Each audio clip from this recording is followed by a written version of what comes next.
Hi, hello, a very warm welcome to my dear children. In this lecture, we are going to discuss the topic Some Applications from the chapter Linear Equations in One Variable for class 8. So, shall we start now? And before starting, if you have not subscribed to my channel, please subscribe and do like the video if you liked my class and share it to your friends. So, let us start now. In this lecture, we'll solve the examples as well as exercise 2.2 from this chapter. Okay, first question is, this is example 5 from the NCERT book. What should be added to twice the rational number minus 7 by 3 to get 3 by 7? So, what should be added to twice the rational number minus 7 by 3? Twice the rational number minus 7 by 3 is 2 into minus 7 by 3. Twice means 2 times. So, 2 into minus 7 by 3 plus some number. Let us take it as x. So, 2 into minus 7 by 3 plus x equal to 3 by 7. Okay, the equation is 2 into minus 7 by 3 plus x equal to 3 by 7. Which means 2 into minus 7 is minus 14. Minus 14 by 3 plus x equal to 3 by 7. Okay, now taking this minus 14 by 3 to the right hand side, you will have plus 14 by 3. So, x equal to 3 by 7 plus 14 by 3. And that is equal to, when you take the LCM, 3 into 3, 9. 9 plus 14 into 7 is 98, right? So 9 plus 98 by 21. 9 plus 98 is 107. So 107 by 21. So x equal to 107 by 21 is the solution of this equation. Okay, understood? Perimeter of a rectangle is 13 centimeter and its width is 2 3 by 4 centimeter. Find its length. Perimeter is given. Perimeter of the rectangle is given as 13 centimeter and width is also given. Width or breadth is given. That is 2 3 by 4 centimeter. So we have to find its length. What is the formula for perimeter of a rectangle? P equal to 2 into length plus width, right? So we have to find the length of this rectangle. So we can take it as x.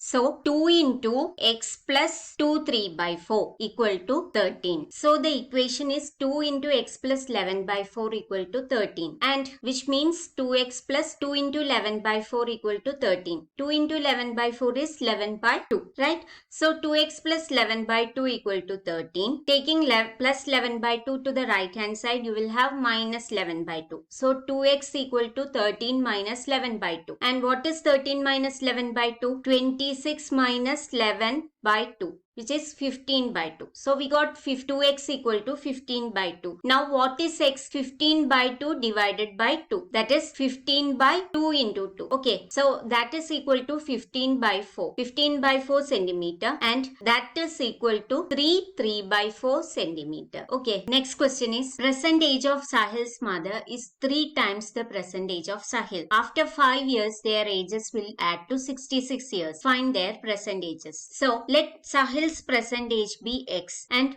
what is Sahil's mother's present age? It is 3 times Sahil's age. So 3x. So x and 3x. After 5 years, Sahil's age will be x plus 5. And what will be Sahil's mother's age? It will be 3x plus 5. Okay, so x plus 5 plus 3x plus 5 equal to 66. Now we have to find x from that. So you will get Sahil's age, which is x, and Sahil's mother's age is 3x. So 3 into that x will give Sahil's mother's age. So let us find that.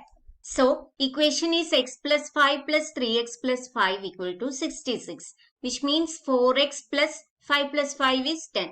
4x plus 10 equal to 66. 4x equal to 66 minus 10, which is 56. So x equal to 56 by 4. 5 by 4 is 1. Then 1 remainder. 16 by 4 is 4. So we got x equal to 14. Now what is 3x? 14 into 3. 14 into 3 is 42. And that is mother's age. So Sahil's age is 14 and mother's age is 42. Okay. Next question is, Bansi has 3 times as many 2 rupee. This is times. Bansi has 3 times as many 2 rupee coins as he has 5 rupee coins. If he has in all a sum of 77 rupees, find how many coins of each denomination does he have. He has 3 times as many 2 rupee coins as he has 5 rupee coins. So let us take number of 5 rupee coins as x. So what is number of 2 rupee coins? It is 3 times number of 5 rupee coins. So 3x. So if x is the number of 5 rupee coins, then 3x is the number of 2 rupee coins. And their sum is 77 rupees. So the amount he has, total amount he has is 77. And if he has x 5 rupee coins, he has 3x 2 rupee coins, right? And the value of 5 rupee coin is 5x. And what is the value of 2 rupee coin? 2 into 3x, right? Because he has 3x 2 rupee coins. So 5x plus 2 into 3x equal to 77, which means 5x plus 6x equal to 77, and that means 11x equal to 77. So x equal to 7. That is, he has 7 5 rupee coins. Now, what is the number of 2 rupee coins? 3 into 7, which is equal to 21. So he has 7 5 rupee coins and 21 2 rupee coins. Okay, understood? Next question is, sum of 3 consecutive multiples of 11 is 363. Find these multiples.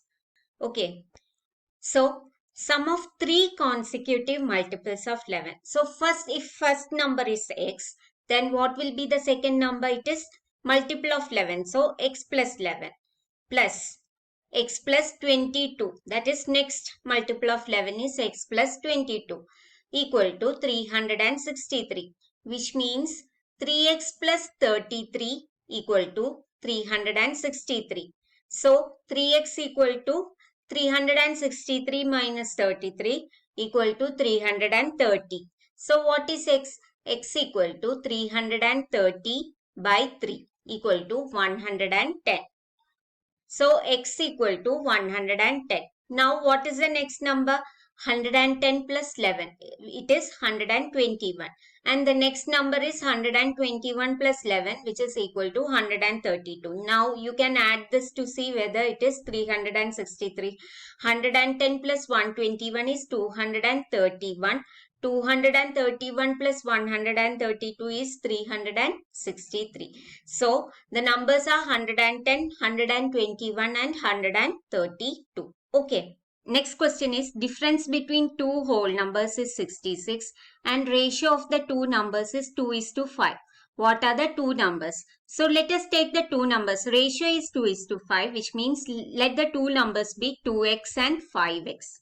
Okay, so 2x and 5x are the two numbers and difference between them. That is the bigger number minus smaller number, which is 5x minus 2x equal to 66. Okay, so that is the equation, 5x minus 2x equal to 66. So 5x minus 2x equal to 66, which means 3x equal to 66. So what is x? X equal to 66 divided by 3, which is equal to 22. So we got x as 22 and the numbers are 2x and 5x. 2x is 22 into 2, which is 44, and 5x is 22 into 5, which is 110. So the numbers are 110 and 44. And what is the difference between them? It is 66. Okay, as I am trying to make the videos as simple and small as possible, we'll discuss exercise 2.2 in the next lecture. So with this, I am winding up this video. And if you have not subscribed to my channel, please subscribe and do like the video if you like my class and share it with your friends. Okay, so stay tuned for the next lecture. Thank you and bye.